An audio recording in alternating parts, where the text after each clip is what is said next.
Oke, kita akan membahas aspek kimia dasar bagian kedua mengenai struktur atom dan sistem periodik unsur. Kita bisa lihat soal yang pertama. Perhatikan gambar dan beberapa pernyataan tentang model atom berikut.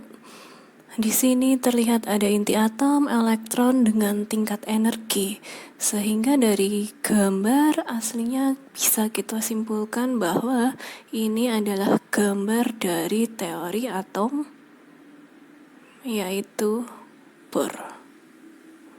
Nah, kita akan cek pernyataannya. Pasangan pernyataan yang benar tentang kelemahan model atom tersebut adalah yang mana? Oke, kita lihat pernyataan yang pertama, tidak dapat menjelaskan spektra atom hidrogen. Itu adalah kelemahan dari Rutherford. Sedangkan yang kedua, tidak dapat menerangkan pengaruh medan magnet terhadap spektrum atom. Ya, ini benar, ini adalah kelemahan dari teorinya Bohr. Kemudian yang ketiga, tidak dapat menjelaskan tingkat-tingkat energi atom hidrogen. Itu adalah kelemahan dari teori Rutherford. Sedangkan yang keempat, tidak dapat menerangkan struktur atom berelektron banyak. Ini juga kelemahan dari model atom Bohr. Sehingga bisa kita simpulkan jawabannya adalah yang D. Kita menuju soal yang kedua. Perhatikan data 5 notasi unsur yang bukan merupakan lambang unsur sebenarnya.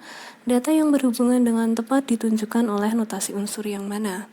Bisa kita lihat di tabel ada notasi unsur, jumlah proton dan neutron, diagram orbital dan konfigurasi elektron, serta golongan dan periode. Nah, bagaimana untuk mengecek jawaban yang benar? Kita bisa lihat dari notasi unsurnya langsung saja untuk mempersingkat waktu. Nah, sebelumnya saya jelaskan dulu untuk notasi atau lambang unsur. Jadi suatu unsur itu akan dilambangkan dengan X, A, Z, di mana Z di sini menerangkan nomor atom yang dia akan sama dengan jumlah proton dan akan sama dengan jumlah elektron. Sedangkan A itu adalah nomor massa, di mana nomor massa adalah penjumlahan dari Z dan jumlah neutron. Sehingga bisa kita ambil rumus bahwa jumlah neutron itu sama dengan nilai A dikurangi nilai Z. Oke, kita akan cocokkan satu persatu. Di soal tertulis 80-35K. Oke, kita akan lihat tadi jumlah proton itu akan sama dengan nilai Z. Oke, di sini untuk unsur K, nilai Z-nya adalah 35. Dengan kata lain, jumlah protonnya seharusnya 35. Tapi di dalam tabel dia 80. Berarti jelas ini adalah salah. Oke, kita cek unsur yang kedua, yaitu 24-12L. Jumlah proton sama dengan Z atau angka yang berada di bawah. Dalam hal ini adalah 12. Sudah cocok. Di sini juga 12. Kita akan cek jumlah neutron.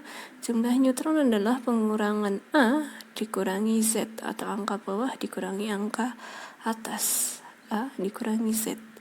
Angka atas 24, yang bawah adalah 12. Sehingga jumlah neutron seharusnya adalah 12. Sedangkan di sini 24. Berarti ini juga salah.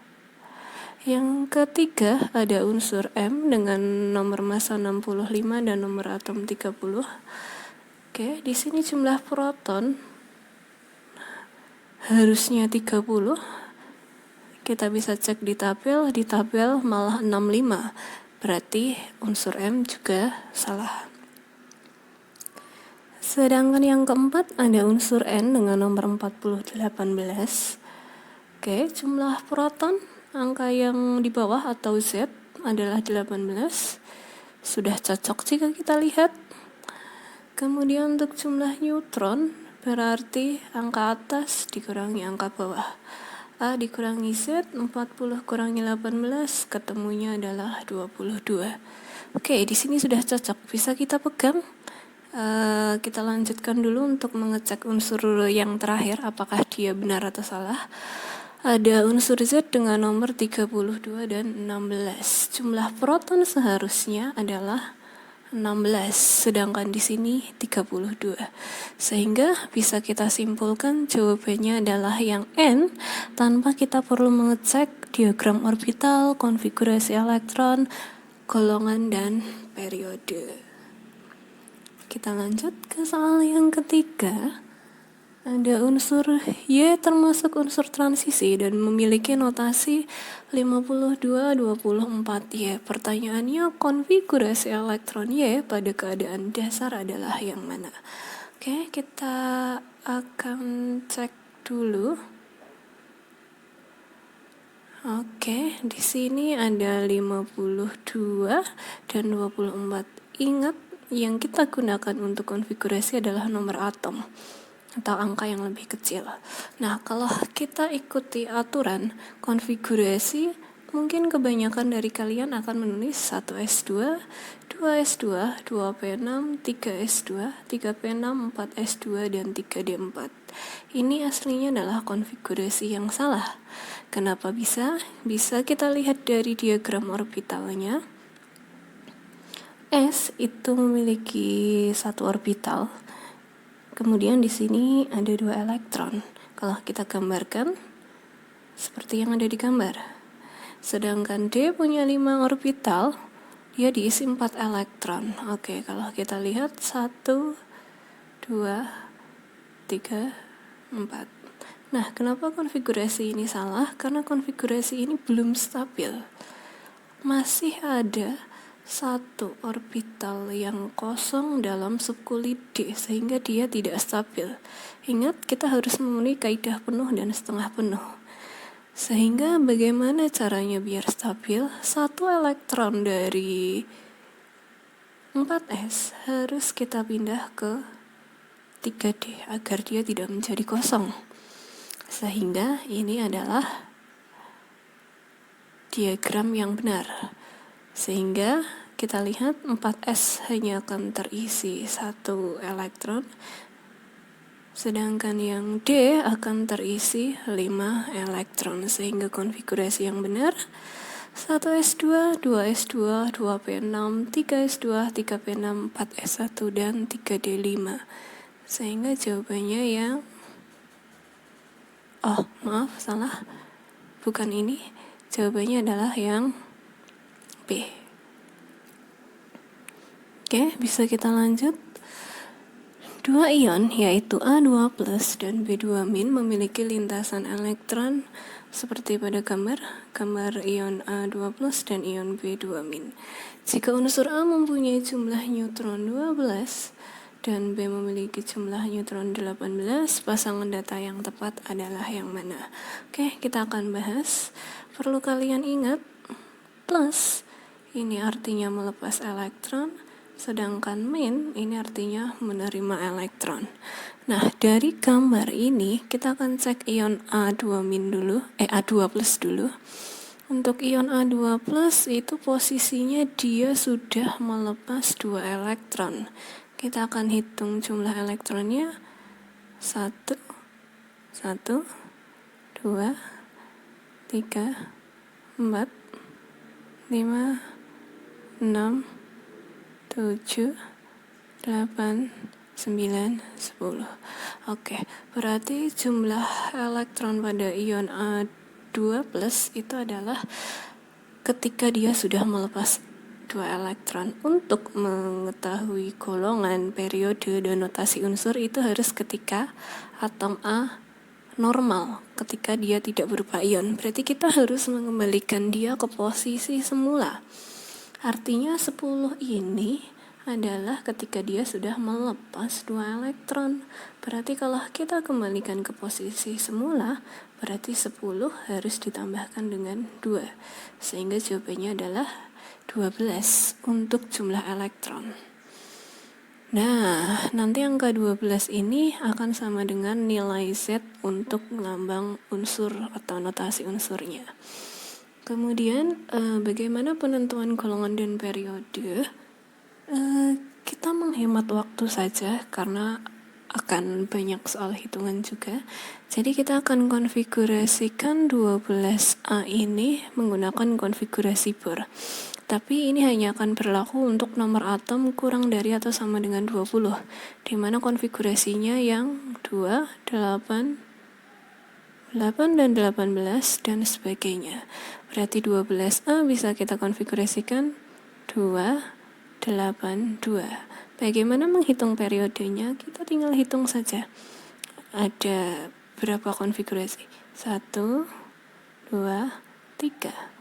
Sehingga dia adalah periode 3.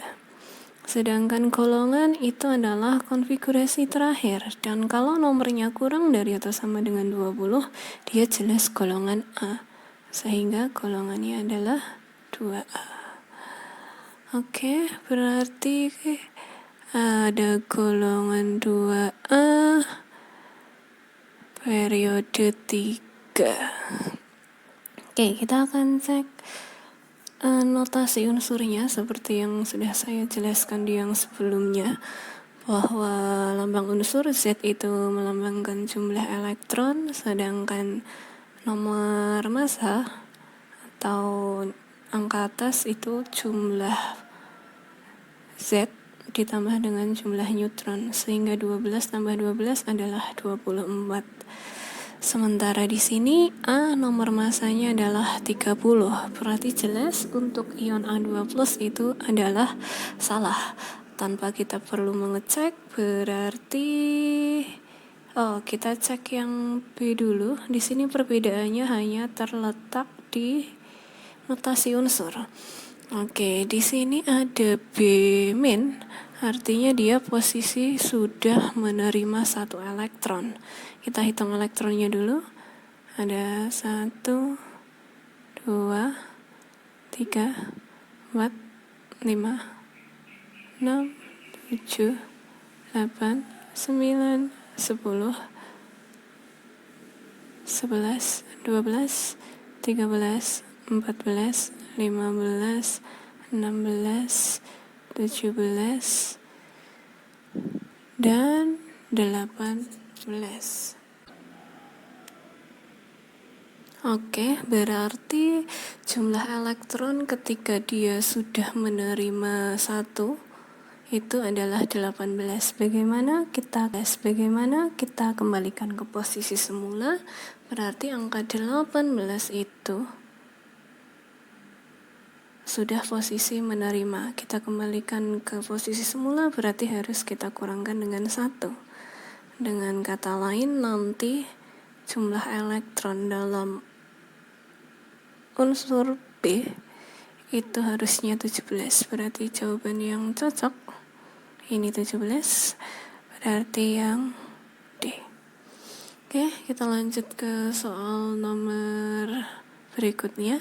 Perhatikan tabel periodik unsur berikut. Pertanyaannya, konfigurasi elektron dan nomor atom unsur-unsur tersebut yang benar adalah yang mana? Oke, kita akan cek nomor atom dulu. Bagaimana cara mengecek nomor atom? Tinggal kita hitung dari ujung kiri atas nomor 1 ke kanan 2. Kalau sudah mentok, kita kembali. Ini posisi 3, 4, kemudian 5, L-nya adalah 6. Nah, sementara di sini L nomor atomnya adalah 10. Berarti ini jelas salah. Oke, kita lanjutkan. 7, 8, 9. Oke, nomornya 10. Di sini 11. Berarti salah. Kemudian 11, R 12. Oke, di sini R cocok 12, tapi kita coba cek yang lain dulu. 13, 14, 15, 16. T nomor 16. Oke, di sini 17, berarti salah. Dan M16 loh, padahal 16 tadi sudah punya T. Berarti tanpa kita perlu cek, jawabannya adalah yang A.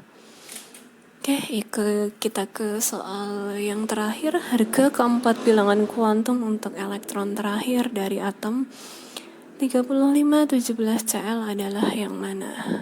Oke, kita terangkan dulu apa itu bilangan kuantum. Ada 4 jenis bilangan kuantum. Yang pertama adalah bilangan kuantum utama atau N. Dia melambangkan kulit. Bilangan kuantum azimut atau L. Dia melambangkan subkulit. Jika dia berhenti di subkulit S, maka nilainya 0, P1, D2, dan F3. Sedangkan bilangan kuantum magnetik melambangkan orbital. S memiliki 1 orbital, P mempunyai 3 orbital dengan susunan seperti ini, D5 dan F adalah 7 orbital. Oke, sedangkan bilangan kuantum spin itu plus setengah atau min setengah. Plus posisi ke atas, min posisi ke bawah. Oke, berarti kita harus konfigurasikan dulu. Ingat, yang dikonfigurasikan adalah angka yang bawah. 17 Cl, 1s2, 2s2, 2p6, 3s2, dan 3p5. Yang akan kita tentukan adalah elektron terakhir, dalam hal ini 3p5. Oke, tadi N melambangkan kulit. Kulit adalah angka depan ini. Berarti N-nya 3. L, karena dia berhenti di P, sesuai yang tadi, kalau berhenti di P berarti nilainya 1. Berarti L-nya 1. Sedangkan M, karena tadi berhenti di P itu memiliki 3 orbital dengan nilai plus min 1, 0, dan plus 1. Min 1, 0, plus 1. Dia akan diisi oleh 5 elektron. Berarti kita ke atas dulu. 1, 2, 3, 4. Terakhir kita berhenti di 0. Berarti nilai M-nya adalah 0. Sedangkan S karena terakhir tadi kita ke bawah, berarti nilai S adalah negatif setengah. Sehingga jawabannya N3, L1, M0, S minus setengah. Berarti jawabannya yang E. Oke, sekian dulu. Nanti kita akan bahas untuk sub materi yang berikutnya. See you.